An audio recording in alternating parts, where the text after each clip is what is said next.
আল্লাহ তাআলা ওই প্রসাদ ওই সমস্ত ব্যক্তিদের জন্য প্রস্তুত করে রেখেছেন।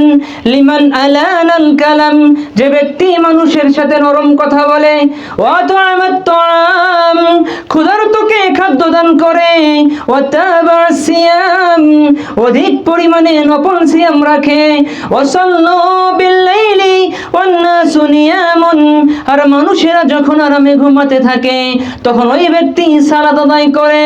এই সমস্ত ব্যক্তিদের জন্য রব্বুল আমিন জান্নাতে এমন একটি প্রসাদ তৈরি করে রেখেছেন যার বাহির থেকে ভিতরের সবকিছু দেখা যায় এবং ভিতর থেকে বাহিরের সবকিছু দেখা যায়। সুবহানাল্লাহ।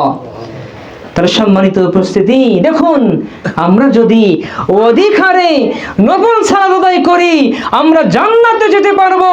আমরা যদি অধিক হারে নফল সালাত আদায় করি তাহলে রাসূল সাল্লাল্লাহু আলাইহি সাল্লামের শাফায়াত আমরা পাবো।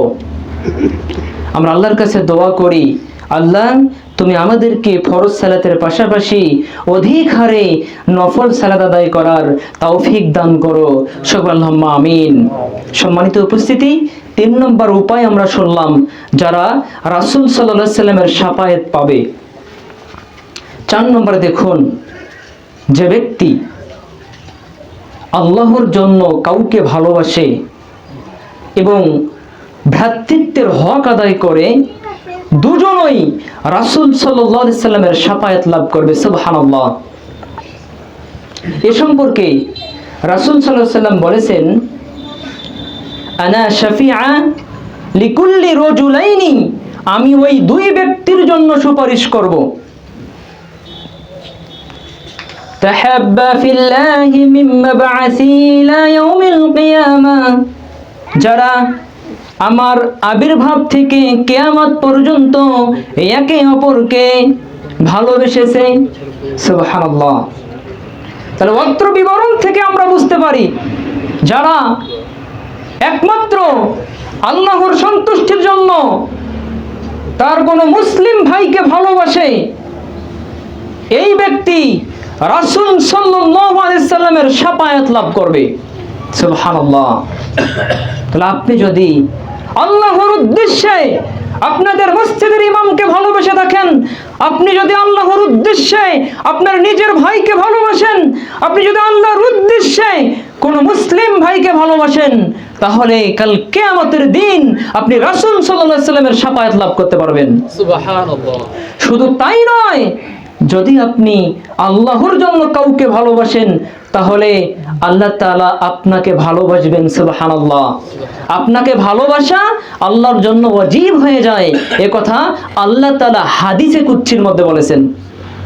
দেখুন হাদিসটি পাবেন মিশকাতুল মাসাবির 5011 নম্বর হাদিস।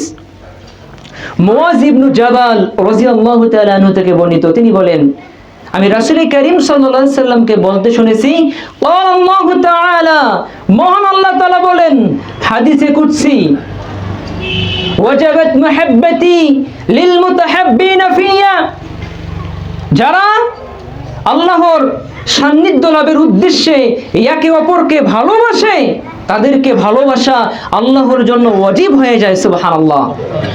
তাহলে যারা একে অপরকে আল্লাহর সান্নিধ্য, আল্লাহর নৈকট্য, সন্তুষ্টির জন্য ভালোবাসবে তাদেরকে ভালোবাসা আল্লাহর জন্য ওয়াজিব হয়ে যায়, অর্থাৎ ওই ব্যক্তিকে আল্লাহ তাআলা ভালোবাসেন।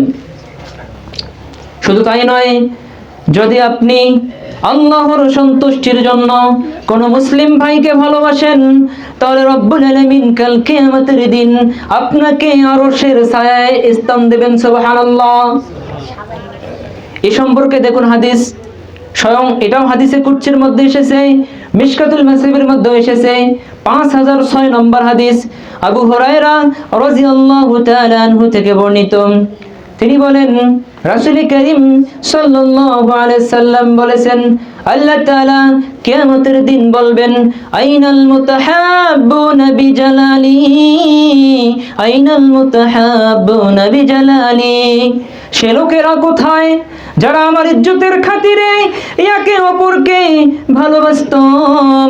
আল ইয়াউমা উযিল্লুহুম ফি যিল্লি ইয়াউমা লা যিল্লা ইল্লা যিল্লি, আজ আমি তাদেরকে আমার ছায়ায় স্থান দিব যেদিন আমার ছায়া ছাড়া আর কোনো ছায়া থাকবে না। সুবহানাল্লাহ।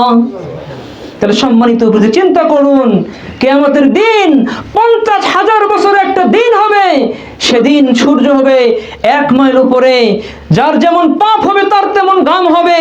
সেদিন রব্বুল আলামিন ওই সমস্ত ব্যক্তিদেরকে আরশের ছায়ায় স্থান দেবেন যারা একে অপরকে আল্লাহর সন্তুষ্টির জন্য ভালোবাসে।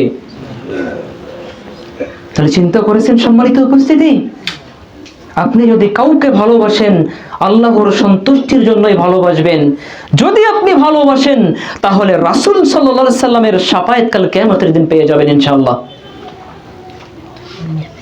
সম্মানিত উপস্থিতি, রাসূল সাল্লাল্লাহু আলাইহি সাল্লামের শাফায়াত লাভের 5 নম্বর উপায় হলো মুসলমানের প্রয়োজন পূরণ করা। কোন মুসলিম যদি অসহায় হয়, দরিদ্র হয়, অভাবগ্রস্ত হয়, আর আপনি যদি তার পাশে দাঁড়ান, আপনি যদি তাকে সহযোগিতা করেন, যে সমস্ত ভাইদের বন্যায়